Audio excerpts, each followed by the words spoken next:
আমাদের এতাতি ভাইদের আমি বলি, শোনো, তোমরা তো শুধুমাত্র দাওয়াত ও তাবলীগের কাজের সঙ্গে জড়িত।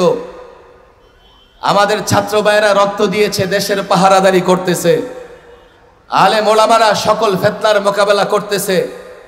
তোমরা আলেম ওলামাদের বিরুদ্ধে যেও না, আলেম ওলামাদের অনুসরণ করো, আলেম ওলামাদের সাথে থাকো। তারা বলবে কি, হুজুর না না, আমাদের সঙ্গে আলেম ওলামা আছে।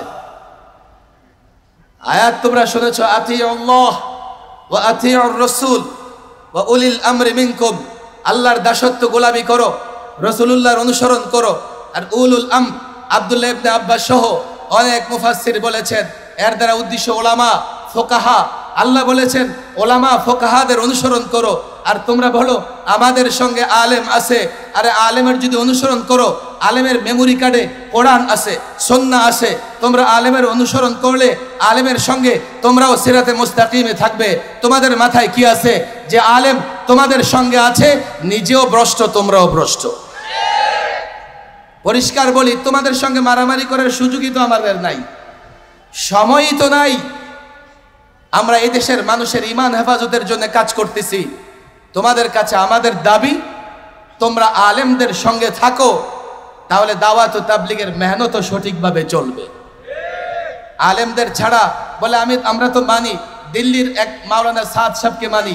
আরে দিল্লির সাদ সাহেবকে যদি আলেম হিসেবে মানো, তো বাংলাদেশের লাখো আলেমকে মানতে তোমাদের সমস্যা কোথায়?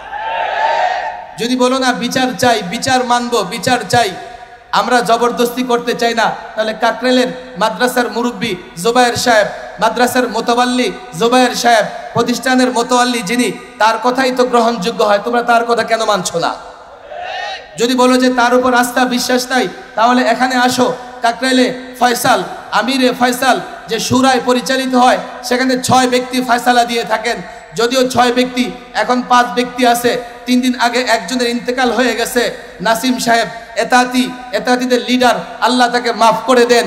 এখন আছে মাত্র ওয়াসিফ সাহেব, আর তার এগনিস্টে 4 জন। তো যেদিকে 4 জন, ফয়সালা তো সেদিকেই হবে। ফয়সালা তোমাদের একজনের পক্ষে কেন হবে? তোমরা যদি বিচার চাও, ইনসাফ চাও, তাহলে তো তোমাদের আলেমদের সঙ্গে মিলেমিশে কাজ করা লাগে। কিন্তু যদি মনে করো না না না, বিচার মানি, তবে তালগাছটা আমার, এটা তো আমরা মানতে পারবো না, এটা ওলামা একরাম মানবে না।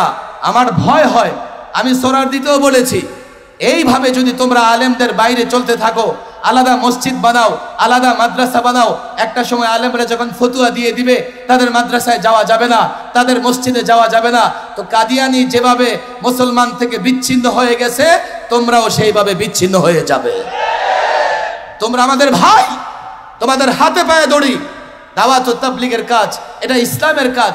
ইসলাম বুঝে ওলামা একরামের সঙ্গে থাকো, তাদের সঙ্গে থেকে দাওয়াত ও তাবলীগের কাজ করো। আমি মনে করি এই ফিতনা দূর হয়ে যাবে। পারলে তোমাদের লিডারকে বলে দাও, সাদ সাহেব আপনি চাইলে এক মুহূর্তে এই সমস্যার সমাধান দিতে পারেন। মৌলভী সাদ সাহেব যদি এতটুকু বলে, আমার ইমারত দরকার নাই, আমি আলমী শুরা পৃথিবীর আলেমদের হাতে এই দায়িত্ব দিলাম, ওনারা যাকে খুশি আমির বানাক, ওনারা মজলিসে শুরা করে চালাক। আমি তো মনে করি এই ঘোষণা দেওয়ার সঙ্গে সঙ্গে এই তাবলীগের কাজে কোনো রকমের গন্ডগোল আর থাকবে না। বলে গেলাম, যদি কোনো এতাতি ভাই থাকো, তোমাদের কাছে হাত জোর করে বলে যাই, ওলামাদের বিরোধিতা করো না। ছাত্র সমাজকে বলি, দেখো এখন জাতি তোমাদের কাছে বড় ভরসা রাখে, তোমরা জাতিকে নেতৃত্ব দেওয়ার মতো যোগ্যতা অর্জন করো। সংবিধান প্রণয়ন থেকে শুরু করে প্রত্যেকটা আইন কিভাবে জাতির কল্যাণে প্রণয়ন করা যাবে, সেই ফিকিরও তোমরা করো। জাতির যুবকদের কাছে ইসলামের সৌন্দর্য তুলে ধরো, তাহলে জাতির যুবকরা তোমাদের সঙ্গে থাকলে তোমরা সহজেই দেশ এবং রাষ্ট্রের নেতৃত্ব দিতে পারবে। আল্লাহ তাবারক ওয়া তাআলা এই মজমায়ে খতমে নবুয়ত সম্মেলনকে কবুল আর মঞ্জুর করে নিন। ওয়া মা তাওফীকি ইল্লা বিল্লাহ ওয়া মা আলাইনা ইল্লাল বালাগ।